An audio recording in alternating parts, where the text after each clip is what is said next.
Nato for Hertz Team Jota, desperate to hang on. Don't forget his Texas race finished with endless single lap trips in and out of the pit lane, trying to get an electronics issue cured. This is the other side of motor racing, where he's desperately trying to fight for a really strong result.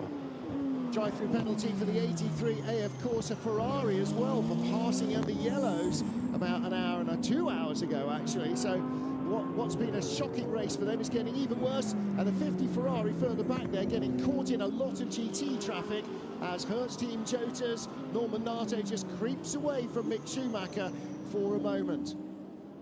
Everybody with bated breath.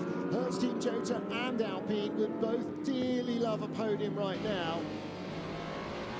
They're not going to catch the BMW. That's 30 seconds up the road, and 15 seconds the BMW is behind the leading Porsche. But this is all about, well, just this battle and the battle behind the 38 Hertz Team Jota, which has got the 93 Peugeot now ahead of the 50 Ferrari and the 94 Peugeot right behind it. This may not be the way that anybody outside the top two finishes. This is ridiculously tight, and just over 10 minutes to go. This is going to get interesting with the GT cars just in front. We've seen what's happened before around this very corner with Schumacher involved, don't forget. And yeah, they go round the outside. It's always tight there on the exit of turn 5, leads into the inside of turn 6. And Schumacher just loses a little bit of ground there because of that. Nato round the outside, flat out car 54 that leads the LMGT3 race, of course, so respect for the leader of that category. And back down towards the turn 10, 11, 12 chicane. Schumacher is going to be thinking about how he lines his car up here to give himself the best run possible out of the final corner, and it all starts around here at turn 13. Look at this. Third gear, second gear, first gear stuff. This is such a slow... Is there a slower sector on any track than this uphill snake? Of course, you have the advantage of having about 750 meters of straight at the end of it that picks up the average speed, but that section is so slow. 2 more places lost by Antonio Farocco. He's now behind. I don't think it's the timing glitch we've seen for it, because the gaps seem to tell the story.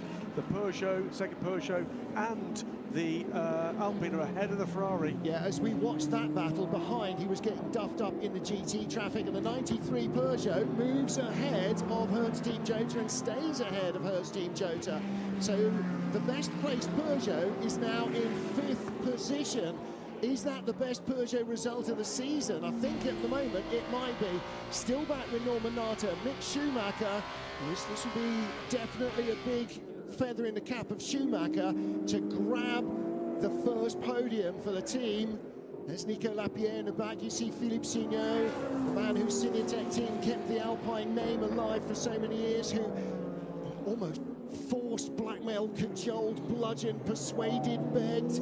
I don't know how he got Alpine to commit to this program, but he presented them with a document that they obviously just could not resist and brought them in with this hypercar. It's its first season, and a first podium here would be a massive, massive result for them. Schumacher trying everything here. You see how the dirty air affects the car, even in a slower speed corner like turn 15. He clearly has a bit of a speed advantage here, does Schumacher, but he's trying everything, different lines, trying to get the car pointed straighter on the exits, but that didn't really work out for him that last time around. I feel like he's going to possibly need the help of some traffic to fall his way, but quickly running out of time. This fight down at turn 6 between Nato and Schumacher, and there is a little bit of traffic this time. I think they'll get past it before turn 10, but Schumacher's very close this time around, very, very close. He's going to think to the inside, no, has to go to the outside because Nato has it covered. And he's going to switch back here to give himself a great run, and almost too good a run in that fact for turn 11, but he pops down the inside. Is this going to be on in 13? It's going to be close.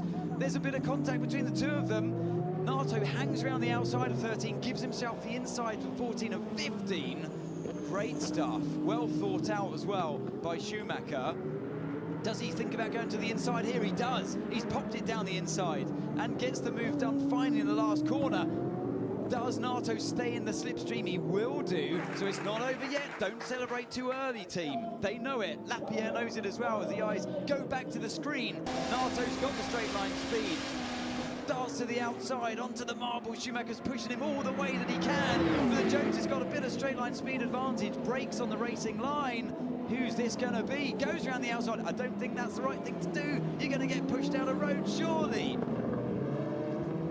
And he does, just a little bit. We go to the heli shot, and Schumacher finally can claim that position. Not yet. He's got 6 minutes and 6 seconds yet to go, and then he's got to hold it to the checkered flag. But that was great racing. Don't forget how much endurance experience Norman Nato has got. He's been racing in this championship for most of the last decade in various different cars, and Schumacher brand new to this. That's a really impressive deal from Schumacher, and again it shows the speed of the Alpine.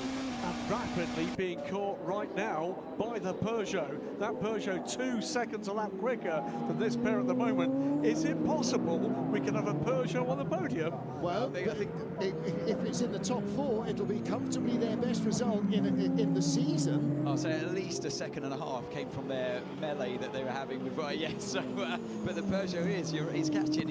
And the thing is, the Peugeot is, I think, is the fastest hypercar in a straight line here this weekend. So if he gets anywhere close, he's going to sail by these cars in front. But Schumacher, like I expected, he had that natural speed advantage. He's now starting to pull away. It's always hard to overtake in a hypercar, but thanks to this massive straight we have here at Fuji, 0.92 miles long, of a mile long, gives them that chance at least to fight it out. Well, look at those logos. Porsche in the lead, okay, understood. BMW in the podium, first time this season. Alpine on a podium.